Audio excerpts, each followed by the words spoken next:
The wave that you conquered, the Jaws. Waves move vertically through the water.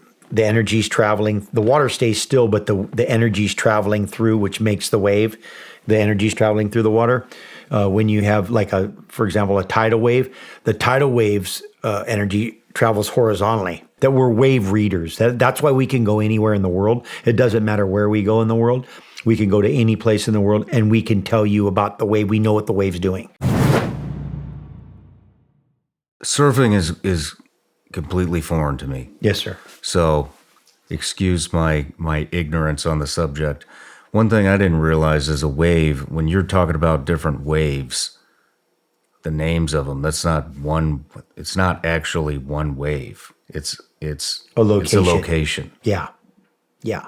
How often do these, is it every set? What is it? When we talk about, the wave that you conquered, the Jaws, how often does that show up? Well, it depends on the season. And so it's normally during the winter when the storms are the biggest in the North Pacific. And so it can be, there could be 20 days during a 3 or 4, like a 4-month period. There could be only 5 days of real, truly big surf. There could be there's usually the biggest swell of the winter or the 2 biggest swells of the winter. And those can last the day and a half, 2 days. So there's windows of time to be, that those happen. Okay. And then all the variables, and then depending on that day, let's just say, okay, last year, we had the swell of the winter was in January 25th or whatever, and it lasted for 2 days, but one day was the biggest day. And then during that day, there could be, a 3 or 4 or 5 wave set in a group that comes in. And then there's a biggest wave within those 3 or 4 waves. There's one wave that's just predominantly bigger than the other ones. Usually it's the 3rd wave of the set.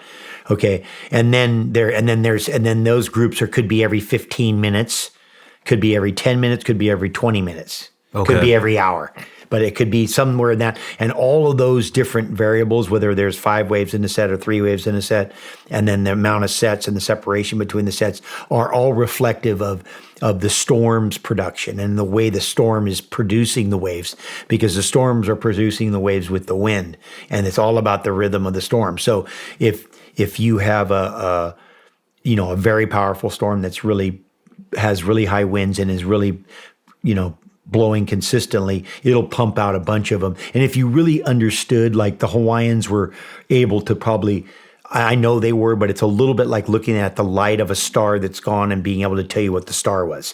So they could look at the waves and tell you that they know what kind of storm that was, and they could tell you all the characteristics about the storm when you have that kind of intimacy, right? So now we have, scientific measurements, things like spectral density, which is how strong the wave's energy is, because waves move vertically through the water. The energy's traveling. The water stays still, but the energy's traveling through, which makes the wave. The energy's traveling through the water. When you have for example, a tidal wave, the tidal wave's energy travels horizontally. That's why tidal waves go 300 miles an hour, and waves travel at about 30. Right. So it's a pretty complex. Within. Hey, waves in the ocean, you go out and surf. But when you start to understand, the truth about surfing, or a truth about a good surfer, is ultimately that you understand waves. You're actually a wave reader. You can look at waves, what they're going to do. I can go to the beach and be with Gabby, and we're watching a wave come in, and I'll be like, oh yeah, that guy's going to crash. And then he takes off and crashes, and she goes, how do you know he's going to crash? Well, I could just tell the way he was moving at the speed he was moving and the way the wave was moving that the wave was going to break on him and knock him down. So, wow. So, and all of that, that's what takes the time. The actual standing up and riding a board, that's the reward for the work, right? Is that intuition or is that learned? Yes, it's intuition learned.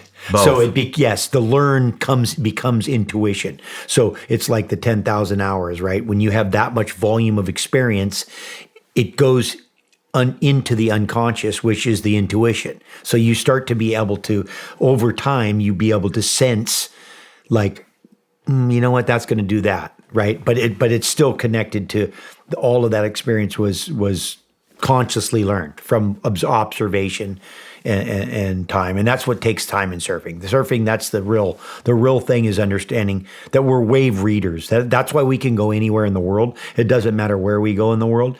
We can go to any place in the world and we can tell you about the wave. We know what the wave's doing.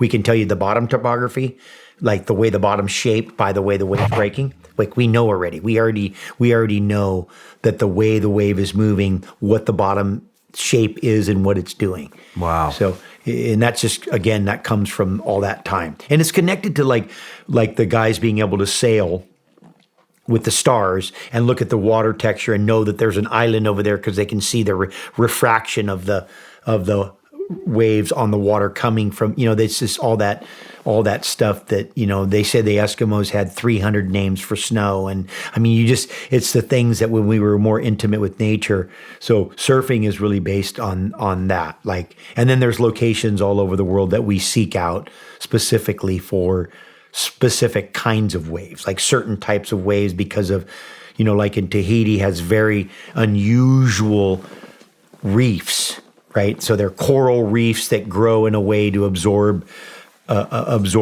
waves. So we have, there's continental shelf waves, there's sandbar waves, there's beach. I mean, we have every different kind of, we have every different kind of wave that you can think of. Hey everybody, I'm Shawn Ryan. Click here to subscribe to the Shawn Ryan Show YouTube channel for the hottest and most compelling interviews that you will not see anywhere else. I've also made a playlist of all the previous SRS episodes so they're easy to find. You can find that right here.